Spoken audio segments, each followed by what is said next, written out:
ધંધુકા નગરપાલિકા ખાતે એર સ્ટ્રાઇકની શક્યતા અંગે મોક ડ્રીલનું આયોજન રાત્રે 8:30 થી 9 વાગ્યા સુધી બ્લેકઆઉટ જાહેર કરાશે। ત્યારે અમદાવાદ જિલ્લાના ધંધુકા નગરપાલિકા દ્વારા એક સ્ટ્રાઇક જેવી આપત્તિજનક સ્થિતિમાં પ્રજાનું રક્ષણ સુનિશ્ચિત કરવા માટે મોક ડ્રીલ યોજાઈ છે। પાલિકા કચેરી ખાતે તમામ શાસકીય વિભાગો વચ્ચે સુચારુ સંકલન કરવામાં આવ્યું હતું। આ અભ્યાસમાં અગ્નિશમન, આરોગ્ય, ઇમરજન્સી સેવા, રાહત અને બચાવ કામગીરી સહિત તમામ મહત્વના પાસાઓનો સમાવેશ થાય છે।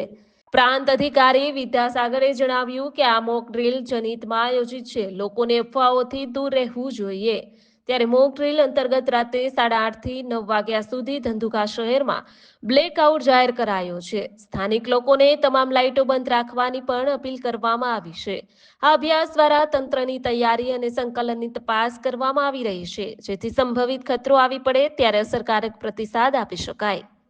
आज साँझे 4 वागे ऑपरेशन अभ्यास अंतर्गत होस्टाइल अटैक समये एयर सायरन तथा रेस्क्यू ऑपरेशन, रेस्क्यू बचाव तथा राहत कामगीरीનું डेमो रिहर्सल नगरपालिका खाते करेल છે।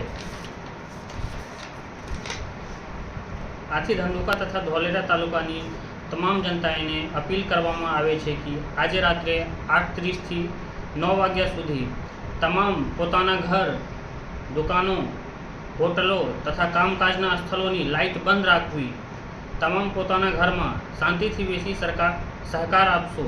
જીડીસી ન્યૂઝ સાથે સીકે બારડ।